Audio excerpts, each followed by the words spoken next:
Ah, boss. Onaka ndambobuda kasaka da kuti usaro kachinchidza padino izi. Aiwa, don't worry boss. Zvese manake. Onaka ndikantindi usazoite musikanzo. Handiboite musikanzo. Ndinongovharira chete imbwa mukeji.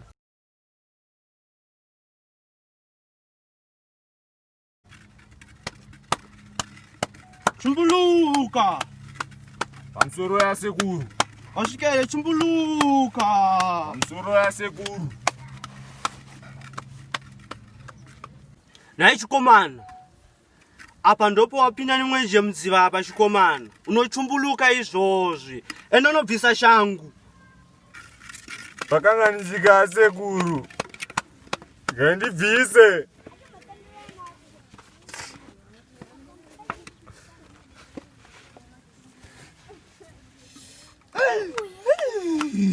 Zvaita sekuru. Atanda kolishna. Wadzoka zvekare chikomana.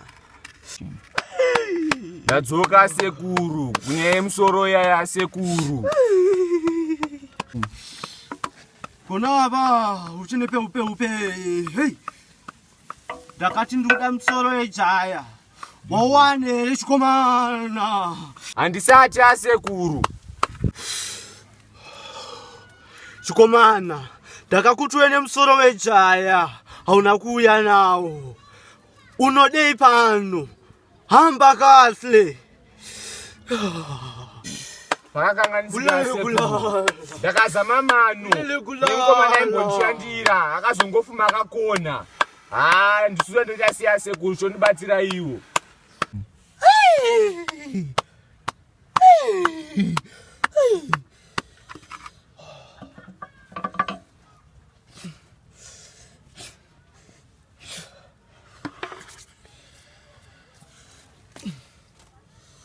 Oi chikomana. Tinda Tambira. Tambira chikomana. Unoona mushonga ndakupa chikomana. Ukati tande nenzira iyo.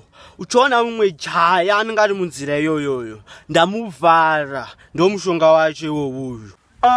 Unotyei chikomana. Ndinatito hlesle. Ndakazviona une hana neti chikomana. Manje wakadaro ucharohwa nebuka. Mbonana vashayana sekuru. Kulala.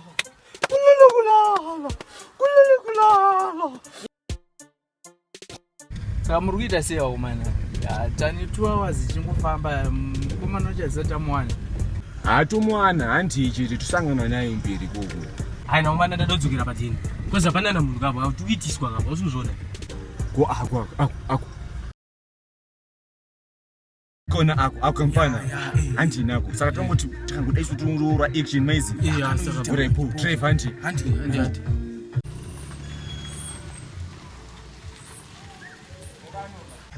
Mafana yakunoka. Muri nini? Ya hapo.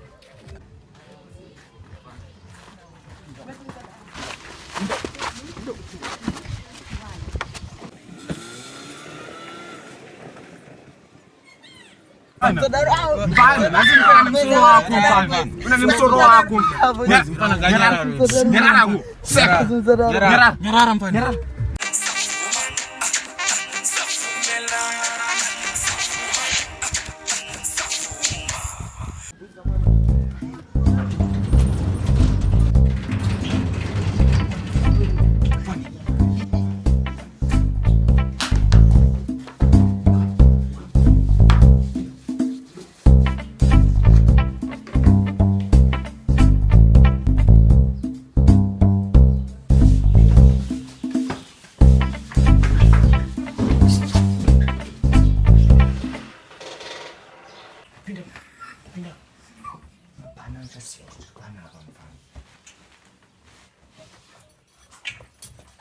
Sabe, baba. Tsepa, munhu wampindwa zvinhu.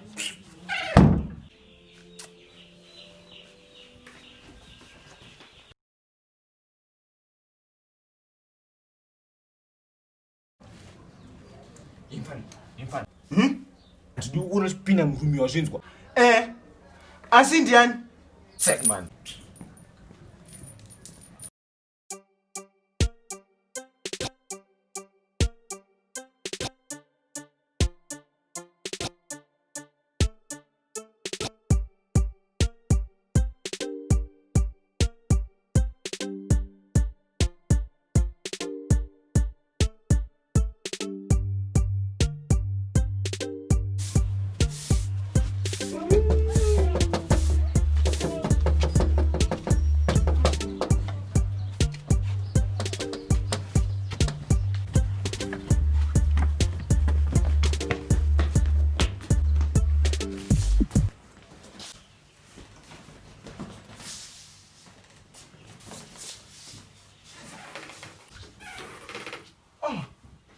Yo.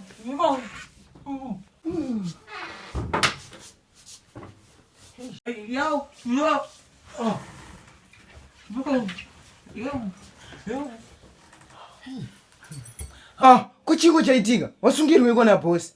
Boss vandikidnepa uku. Vachitira da kundibvisa musoro. Chitonibatsira hanti. Endi mfana. Chitonibatsira.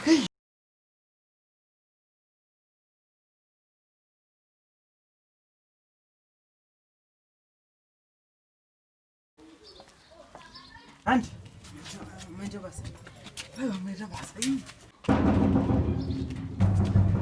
Ndo mawani. Wanda basi.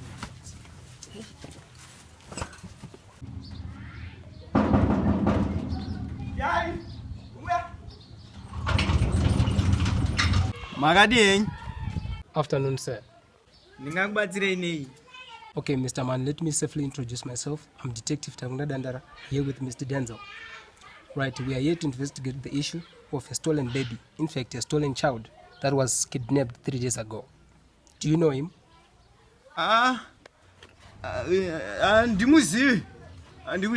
Fine. Mr. Denzel, you are here to investigate the house. Go and investigate all the rooms, now. Yes sir, after your order. Bosa vapo. Iwe bosa vapo. Madoesa akavharwa. Mr. Man. Bosa vapo. Wait. Bakarokwa. Wait, do you know the person you are dealing with? Aiwa. We are detectives, so allow this man to enter. Aiwa, bosa vapo. Anototijairira kacho mana. Yes, but in fact, as police officers were allowed to enter forcibly. So let's enter.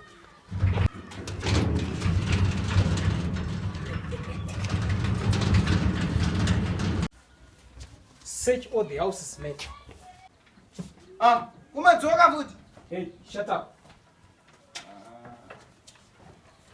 Tarisai pakalokwa apo. Check.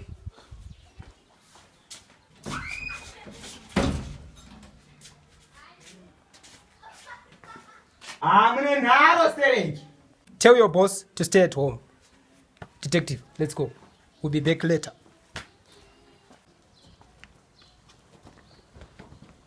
Asi mutotrustireka mfana zvataura zvoti bosi avapo. You got the plan. I think this boy lied to us. Let's go and check again. Let's go.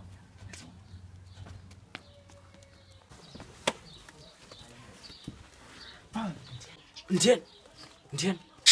Fana, zvaukutovhunza zvana basa. Takatoenda. Yakuno. Ndachosumuka. Kana ukangara wase. Well. So he lied to the officers. Yeah. Come here. Danana. Danangu. Danan. Come here. I'm sorry, Mr. Garden Boy or Mr. What. You are under arrest. So you are the one who kidnapped this boy. He's the one. Yeah, it's the one. Let's go to. Pana zvandaitei. There's no time for explanation. Unoita seko. Let's go to the police station.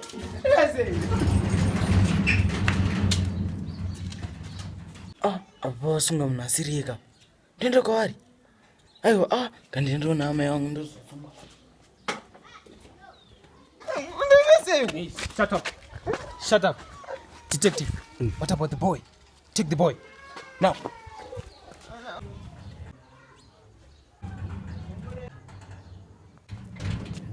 Boss. What? The boy is gone. Where? Hey man, mind your own business. Mr. Detective, let's go.